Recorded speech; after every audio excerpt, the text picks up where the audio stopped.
Hey, what's going on? So in this video, I'm going to be teaching you guys how to profitably book sales calls on Meta ads. We're going to run through creative testing, how to find a winning creative, how to funnel that traffic into a proper high converting sales funnel, and then campaign settings, booking reminders, the whole 9 yards. And then I'm also going to show like a live application within Ads Manager so there's no confusion. So to start off, just jumping right into it, it all starts with your ad creative. And what I mean by that is being able to identify a winning ad creative is going to be everything. The last thing you want to do is basically have a bunch of just random creatives and be like, all right, well, here's 15 super different ones. Let's go test these out, see what happens. Because then, let's say you do find a winner or two, it's going to be hard to extract exactly what made that one a winner compared to if you had some that were a little more closely related and they just had one variable that was changing each time. Then, it's going to be very easy to be like, okay, well, this specific variable, this hook or this body concept seemed to resonate with leads better or got better clicks. And honestly, if you really dumb it down, it's just simple elementary or middle school science as far as you'll have a control and then you're only changing one variable, and that's how you do your test scenario. So looking over here, so starting off with a new ad campaign, what I recommend is doing something called a Frankenstein strategy, meaning you'll splice up a bunch of different clips and you can mash them into complementing ad campaigns. So what you can do is record 5 different hooks. So same setting, same everything. You're just looking at the screen or looking at the camera. And then also 5 different body concepts, or you could even record a couple derivatives of body concepts. But the whole point here is it gives you a ton of combinations to work with, to test. And, as far as the actual substance, assuming you're selling a high-ticket offer or service online, what you're going to want to do is your hook for your leads, then call in a pain point, specify your offer, show some testimonials or something to build trust, and then your call to action, which is typically going to be click to learn more, link down below, or DM me, something like that to push them into a sales funnel. And then what's awesome now that AI is really picking up is you can even get into doing AI actors if you don't want to put yourself out there and do a talking head video. You could also do still frames. There's so many different ways you could go about doing the creative itself, but once you've found your medium that you're going to use, keep it really consistent with one another as far as the creative you're running. To kind of go back to what I was saying earlier, as far as avoid doing super different campaigns, if you have never run ads before and you truly have no clue anything about your market, I still wouldn't consider you to just jump into it and test a bunch and then be like, all right, well, Scott said to be very specific, but I don't even know what specific is, so let's test 18 different concepts out and then find the winner and then make Frankenstein derivatives of that winner. You can do that, but that's the expensive way of doing things. The cheap way of doing things is to pocket watch your competitors. If you're new to this channel, I often preach, if you're trying to make it to the next level in the game, study what your competitors are doing. Study what the top dogs in the industry are doing, right? So that really also boils down to studying their ads. All you have to do is go to Facebook Library. If you have a specific competitor in mind, just search them up. If they're running ads, you're going to be able to see them because it's all public information on Meta's end. Then kind of see what they're doing. Of course, don't copy exactly. That's a big no-no. And also, come on, have a little bit more, uniqueness to yourself, right? We're trying to start a legitimate business here. Anyway, so once you kind of got a solid concept down for the ad itself, then it's as simple as creating derivatives of it, creating different hooks, body concepts, perhaps calling on different pain points. And that's really all you have to do there. And I'll show how to specifically package them into Ads Manager here in a second. But to transition on, the next phase is going to be funnel structure. So we just built the ad creatives, and of course the whole point of the ads is to promote them over to your sales funnel, and this is where we warm the lead, nurture the lead, data collect them, and then get them to book a sales call onto your high-ticket service, right? So let's say we just promoted an ad, and the whole CTA is to click the Learn More link down below, and it pushes them over to a website. This is the start of the funnel. Now, assuming the very, very first page that they land on is an opt-in page, you got an attractive headline, a mouth-watering offer to get them to actually opt in. As soon as they opt in, first thing we need to do is collect, their name, of course, but their name and then their phone number and email, right? If we collected phone number and email, this is going to be huge for additional marketing efforts later down the line. For me and my clients, what we do is we do AI-driven sequences. So AI appointment sitters are going to be reaching out over SMS and over email, or in a social media scenario, they'll also be reaching out on Instagram and Facebook. But the whole point here is to continue to nurture that lead, hit them from multiple different angles using an omni-channel funnel, so that what I mean by omni-channel is that we're using multiple different outreach strategies, right? Not just one, to really increase your ability and likelihood to actually convert that client into a sales call. So I'm not trying to reinvent the wheel or anything. Once they've opted in, we're going to push them over to a VSL. And on this VSL page, we're going to have a pixel event set up. We're going to denote them as leads at this point. They've given us their information, and they're somewhat warm because they've at this point now watched the VSL, at least so we hope. Now, assuming that they dropped off, they didn't book a call with you, we can now set up retargeting campaigns for these leads that watched the VSL but didn't do anything. And that's going to be a solid retargeting, right? And then for anyone that did book in, they'll be set to a calendar page, then push them to a thank you page. The thank you page is quite literally going to be the biggest asset to you. You just don't know it yet.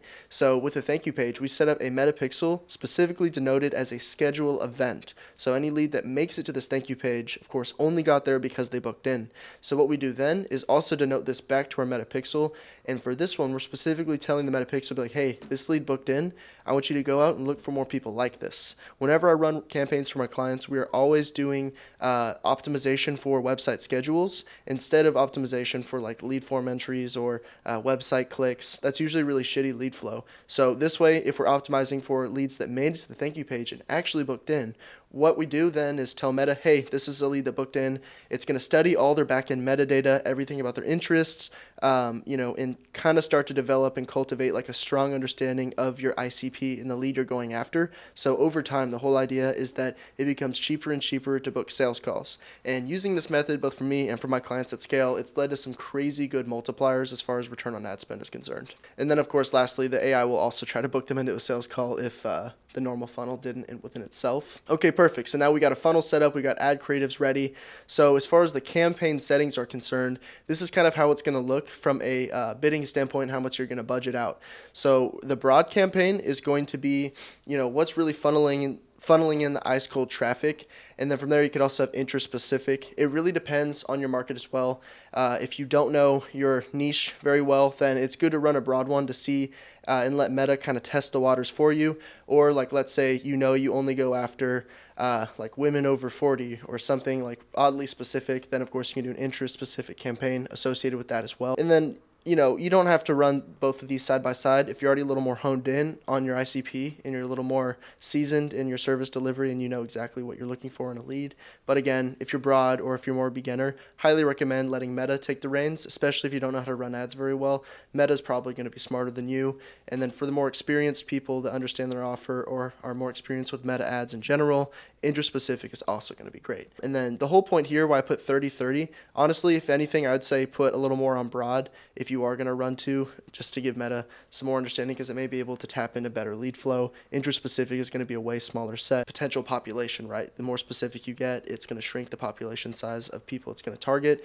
And then the reason we want to have retargeting so cheap is because retargeting, like I said earlier, if we're complementing this with our funnel, retargeting is going to hit people that opted into the sales letter.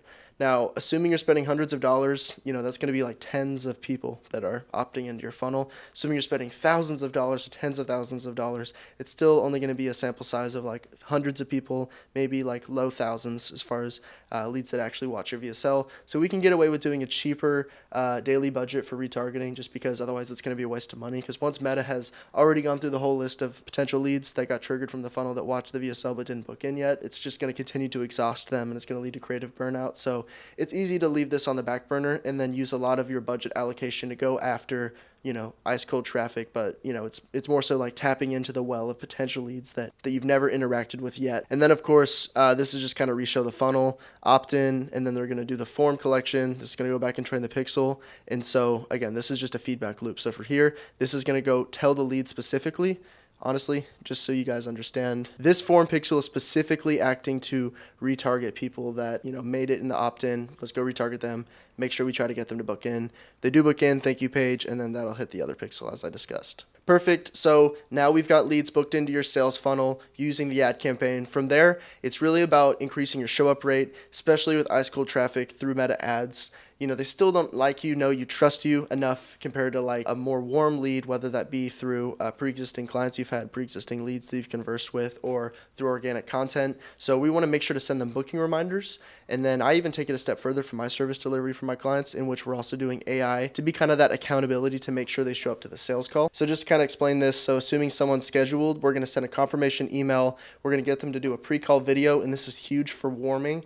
Like for me, if a lead doesn't watch my VSL, I'm just redistributing it and be like, hey, please watch this before our call. We're going to send 24-hour reminder, 1-hour reminder, and then if they get a response, awesome. Then the AI will manage that conversation. Sometimes leads will have questions, be like, oh, well, before I get on, like, how much is it going to cost? And the AI will like objection handle them or something, be like, oh, yeah, price varies. Let's hop on a call and discuss, just typical sales strategy. And then we'll also be sending them SMS reminders as well, meeting link, just to make sure that there's no confusion, especially with leads, especially with businesses that are dealing with the older demographic. We really have to hold their hand and be like, this is the meeting link. This is the time, just to make sure that we're actually able to maximize our ability to get people on call, because ultimately that's going to be the biggest factor in you being able to collect cash. Okay, so now we're pivoting over into Ads Manager. We're actually going to discuss some of the application of what I went over. So just to kind of get started with some of the lingo, so Scale Agents Launch, this is going to be denoted as your campaign level. This is the overarching campaign where everything within is going to go. And then we have 2 ad set levels within this specific one. So these are the ad set levels. As you can see here, we've got top of funnel, interest specific, and then retargeting. And then within that, we have our creatives. Now, when I was telling you guys about creative tests, this is where you'd actually add the specific creatives, right?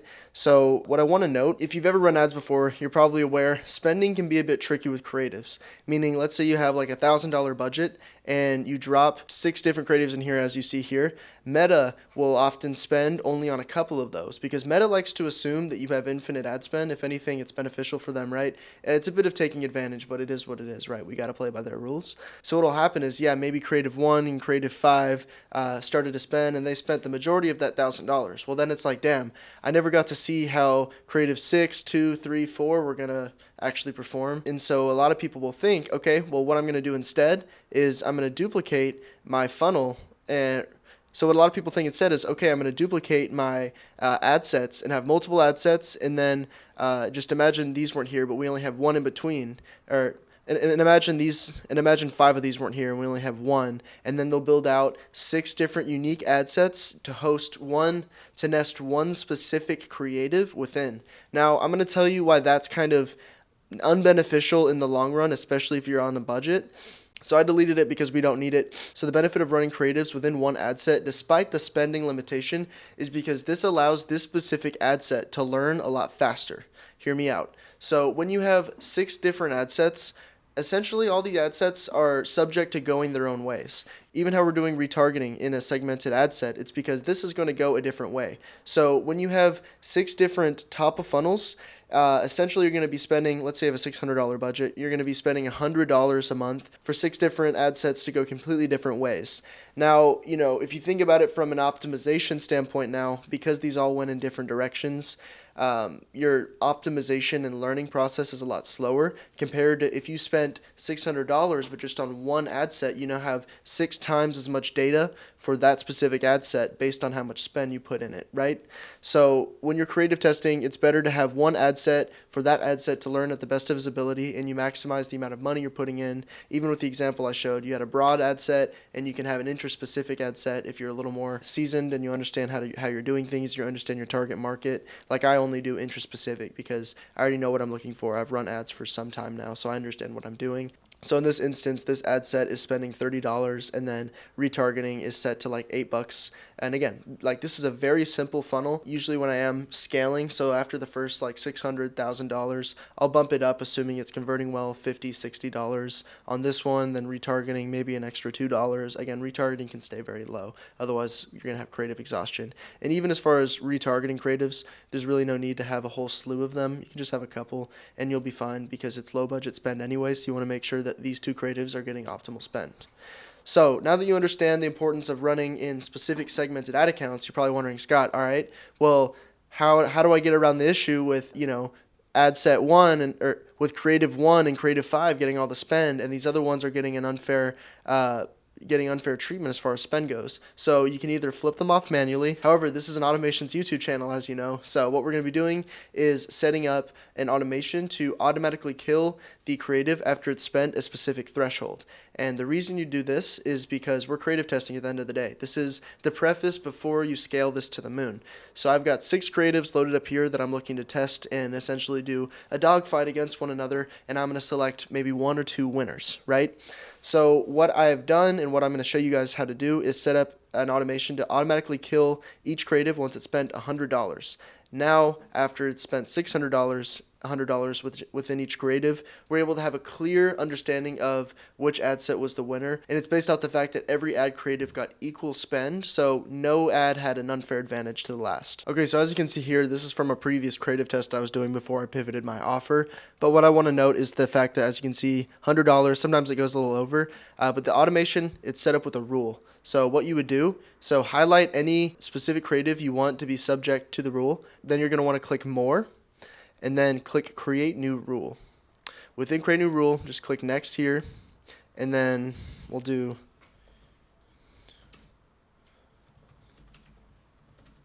just so you guys understand, YouTube test budget rule. So on the 6 ads I just selected, what we want to do is turn these ads off. Why do we want to turn them off? We want to turn them off when they've spent is greater than $100 or whatever threshold you want. In this case, $100 is typically nice. Time range, maximum amount of time, just essentially until it does its thing, right? Scheduled continuously. So, as I just showed you guys, we had like one ad set. We had one ad creative that spent $103. It's because it scans for this like every 30 minutes to 60 minutes. So sometimes it'll bleed over slightly, but it's relatively, congruent with one another. And then you're going to want to click create. I'm not going to do it here. And then you'll create that, and then from then on, it'll continue to run, and then you'll get notifications, and it'll be like, hey, we turned this ad off, and then, slowly as each creative turns off, the next creative will subsequently, turn off a little faster until we're down to 1, and it's just full forcing ad spend. And then what you want to do after that is look at your analytics and results. So what I typically like to look for is CTR, click-through rate. The higher, the better. Now, I target B2B, so my performance results are going to kind of reflect that in the sense that there's tons of marketers that are targeting B2B businesses. So because of that, my click-through rates are going to be slightly lower than, let's say, a B2B business. Than let's say a B2C business. So as you can see, just from looking here, I'm able to see that these top 3 are the winners as far as who was actually stopping, doing like the link click-through specifically. This is the all-encompassing click-through rate, meaning they stopped and did some sort of action, right? But what this is really looking for is link clicks specifically, so this is a strong one to look at if you're doing like a learn more button in which you're pushing traffic over your landing page. And then, of course, cost per click is going to be huge. The cheaper the cost per click, the better. As you can see, we still have from the 2.71, 2.71, they also had really cheap cost per clicks. And then if I just continue to look over at some of the other analytics, such as CPM. CPM here is pricey, and again, it's just because it's B2B. B2B is always going to be pricier, but assuming you're selling a high-ticket service, that's really how you can get around this threshold as well, or this limitation of it being more pricey. And then lastly, I'm noticing that 1 and 4 also has a very optimal amount of clicks. So this is clicks all, meaning it's clicks over to your social media page, in the comments section, or favorably, they actually clicked on the website itself or the Learn More button, and then link clicks are for your direct link. Nonetheless, $100, and these were the winners. So if I were continuing to run this campaign, assuming I was still running this offer, I would flip these on and let them scale to the moon, and then maybe let $1,000 go through and decide, all right, which one is better, 1 or 4? Because if you look, I'll just kind of give you guys a preview, as far as how they're set up and the copy, the visual, it's very consistent with one another because the variable that I chose to creative test and change was my hook. So, that's really what's changing. So out of all these, I know that 1 and 4 had the strongest hooks. And then as far as retargeting is concerned, it's something very similar. I set up the retargeting as an example for this because this was a creative test that I was running, and I decided to switch offers before the creative test. But that's aside the point. For a middle of funnel, once again, you're going to be a little cheaper. Now, if you made it this far, congratulations, because I'm going to get into a very important and significant part of discussion that's honestly a non-negotiable. I know at the beginning of this video, I was talking about metapixels and the importance of that. So we're not going to be running traffic directly to a lead form, although we're doing a lead form campaign, meaning if I X out of this, if I go to create, what we're doing here, meaning if I X out of this and I go to create, what we're doing here is, yes, we're doing leads, but a lot of people use this and think of Facebook lead form, although you can still set up other objectives. What we're doing is a website visit because, in my opinion, Facebook lead forms are very user-friendly, but they honestly invoke really shitty leads. So for me and all my clients, what we do is set up funnels on our end that we host, that we own, and then we're having our own kind of Facebook lead form. We're owning the traffic though, and the benefit of this is we can get really, really customized with the firewall, as I like to call it, as far as only leads that are qualified will actually be capable of getting pushed through the opt-in to be able to watch the VSL. And then, of course, they made it to VSL. We'll denote them as a lead from the pixel.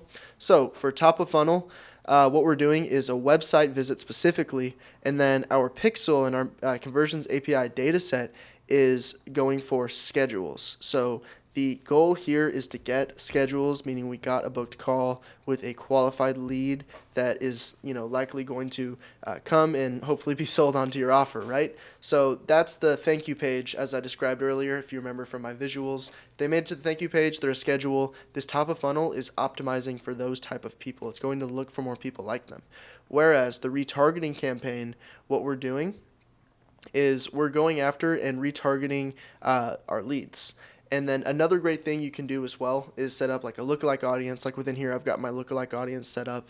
Oh, that should be, we'll put it $8 for the sake of this visual. So you're going to want to set up a lookalike as well within the retargeting and just have this conversion event as lead. So this whole retargeting is going after people that are like your lead and also is going after people that are like your lead. And then again, if you have a lookalike audience set up with the lead scenario, then it's specifically going to target people that actually made it over to your page. So what you're going to do is click create audience, and then you're going to do lookalike audience. And then assuming you have a metapixel and conversions API set up, you're going to click this. It's going to open up your drop down. In this case, I'm going to do BNR Myro. So you're going to pull in your specific data set, and then you're going to set the event source. So this is coming from a website, other event with value. But yeah, guys, that's all from me. I hope you found this video helpful, and hopefully you're able to actually implement some of these principles and have a high converting ad campaign, but take that a step further and actually be able to leverage those newfound leads that you generated from your ad campaign, push them through your sales funnel, and hopefully book sales calls and get that cash collected. Now, if you're interested in getting 30 new qualified appointments onto your sales calendar within the next 45 days, my team guarantees we can do that for you using our AI Scale Agent system that leverages paid ads, organic traffic, plugging in lead lists, and booking those sales calls for you completely automated. All you have to do is book in a call with me down below, and I'll show you exactly how you're able to execute this and get this done for your business over the next 45 days. And on that note, I'll see you on the next video.